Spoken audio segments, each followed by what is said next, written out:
नमस्कार, मैं मोहम्मद आसिफ और आप देख रहे हैं नेक्स्ट 9 न्यूज़। जिस तरीके से राहुल गांधी के वकील कांग्रेस के वकील जो खुलासा कर रहे हैं, उसके बाद कपिल सिब्बल ने जिस तरीके से समर्थन किया और कोर्ट से जिस तरीके से राहुल गांधी को झटका लगा, उसके बाद सबूत को लेकर झंझट शुरू हो गई है कि सुप्रीम कोर्ट जाएंगे या जज साहब को सबूत दिखाएंगे। उसके बाद फिर क्या मोदी सरकार का क्या होगा? क्या मोदी सरकार का जांच होगा? उनके भ्रष्टाचारों की जांच होगी? इस बात पर आ गया। दर्शकों, इस चीज़ तमाम चीज़ समझाओ, लेकिन राहुल गांधी को कोर्ट से झटका लगने के बाद उनके वकील क्या कुछ कह रहे हैं, जरा गौर से देखें। ये अपील 25 अप्रैल को फाइल की थी हमने हाई कोर्ट में, उच्च न्यायालय में, और 29 अप्रैल को और 2 मई को सुनवाई हुई। उसके बाद आरक्षित हुआ और आरक्षित होने के बाद 2 मई से आज 7 जुलाई को 66 दिन बाद आया है निर्णय। मैं निर्णय में आने से पहले चार चीज़ें कहना चाहता हूँ शुरू में। नंबर 1, विनम्रता से मैं कहूँगा कि ये जो कानूनी जूरिस्प्रूडेंस गुजरात से हमको मिली है, इसमें भी और सेशंस कोर्ट में भी, मैं समझता हूँ वो अद्वितीय है, क्योंकि उसका कानून में और कोई मिसाल नहीं है, बेमिसाल है। समांतर और कुछ नहीं है इस सब्जेक्ट में मानहानि के। मैंने पहले जो 2-3 बार आपके समक्ष वार्ता की, मार्च में भी और अप्रैल में भी इसी विषय में, तो मैंने आपको बताया था कि किस प्रकार एक पूरे समुदाय को, जो बेढब है, अपरिभाषित है समुदाय, उसके बारे में मानहानि प्रमाणित करना करीब करीब असंभव है। सीधा प्रेस वार्ता में 3 न्यायालय में, पिछले कोर्ट में भी कहा, एक सरल प्रश्न कि जो ये याचक हैं, शिकायत करता हैं, वो खुद कैसे मानहानि के शिकार हुए, ये कृपया बताया जाए। आज तक इस प्रश्न का उत्तर आज वाले निर्णय को मिलाकर अभी तक नहीं आया है कि इन व्यक्तियों की मानहानि कैसे हुई। दूसरा प्रश्न मैंने रखा था आपके समक्ष कि इस ऑफेंस का, इस पूरे कार्रवाई का एक अभिन्न अंग है द्वेष, मैलिस। न इस निर्णय ने न पहले निर्णय ने किसी रूप से आपको बताया कि कैसे और कहाँ से द्वेष आता है इसमें। और वो पूरी स्पीच जो माननीय राहुल गांधी जी की है, उस पर देख लिया जाए, 2 वाक्य हैं, उसमें कहाँ से द्वेष आता है, और उसका उत्तर भी नहीं दिया गया निर्णय में। और तीसरा भी मैंने एक प्रश्न उठाया था कि इससे याचककर्ता, शिकायतकर्ताओं को किस प्रकार से नुकसान, डैमेज, लॉस हुआ है, उसका भी। तीनों प्रश्न ये बिना जवाब के हैं। आज मैं समझता हूं एक भी मिसाल नहीं है किसी कोर्ट कचहरी की जहां पर इस प्रकार का एक जनरल वाक्य पूरे समुदाय के हर अंग को, हर व्यक्ति विशेष को लागू किया गया है। किसी भी केस में ऐसा कन्विक्शन नहीं हुआ है, और कन्विक्शन के बाद कन्विक्शन का सस्पेंशन नहीं होना भी कहीं नहीं हुआ है। अभी तक हमें इसका औचित्य इस निर्णय में भी नहीं मिला है।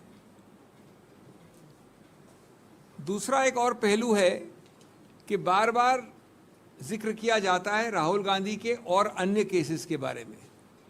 तो श्री राहुल गांधी और अन्य केसेस जो मानहानि के हैं या जो और हैं, किसी में भी दोषी नहीं ठहराए गए हैं।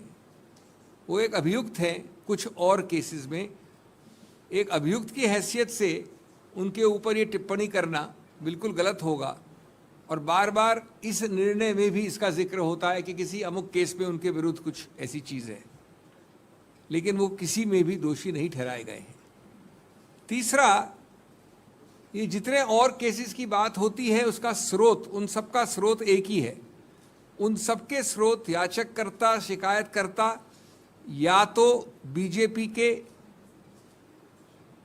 कर्ता धर्ता हैं, वरिष्ठ नेता हैं, ऑफिस बेरर्स हैं, और बड़ा स्पष्ट है कि ये करवाया गया है, एक बनावटी ऑर्केस्ट्रेटेड प्रयत्न है हर उस केस में।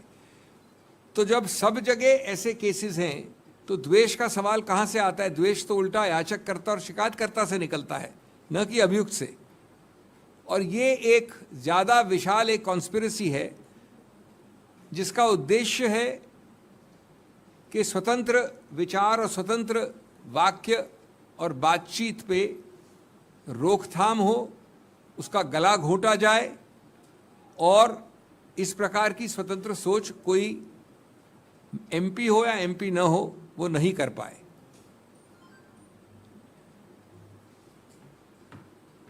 एक और विचित्र बात है, आज सुबह 10:30 बजे जब घोषणा हुई कि निर्णय आने वाला है, यद्यपि आया अभी 10 मिनट पहले, तो जिक्र किया गया वीर सावरकर के बारे में।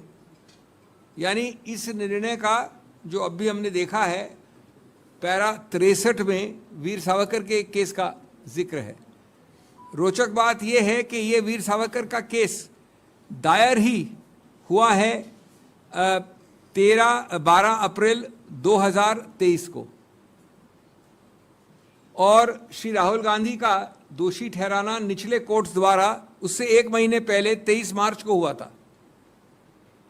इसके बारे में कोई प्लीडिंग नहीं है, जिरह लिखित रूप से नहीं हुई इसके ऊपर। जब मामला खत्म हो रहा था अंतिम दिवस पे 2 मई को जब मैं गया, तो अंत में दूसरी तरफ के याचक ने इसका जिक्र किया है कटिंग देके, अखबार की कटिंग। आश्चर्य है, अचंबा है, लेकिन जैसा मैंने कहा पूरी प्रकार से अप्रत्याशित नहीं है कि ये एक मेजर प्रमुख आधार बन गया है निर्णय का। एक ऐसी चीज जिसमें एक आरोप लगाया है, सिर्फ आरोप है, कोई दोषी नहीं है, 1 महीने बाद ओरिजिनल कंप्लेंट के। मैं ये भी कहना चाहूँगा कि इस बारे में कोई आपको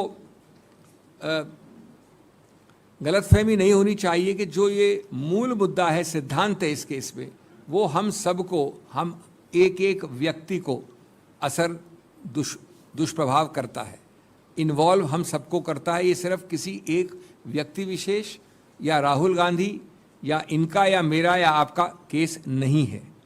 क्यों? क्योंकि ये उस अखाड़े की बात है जो स्वतंत्र बोलचाल का अखाड़ा है। ये उस अखाड़े की बात है जो स्वतंत्र अभिव्यक्ति का अखाड़ा है। और सबसे बात, जैसा मैंने कहा, मूल बात है कि वहाँ पर किस प्रकार से नियंत्रण हो, ये कंट्रोल फ्रीक सरकार का उद्देश्य है। उस अखाड़े पे किस प्रकार से रोकथाम हो, गला घोंटा जाए और उस पर बार बार प्रहार किया जाए, ये मूल मुद्दा है।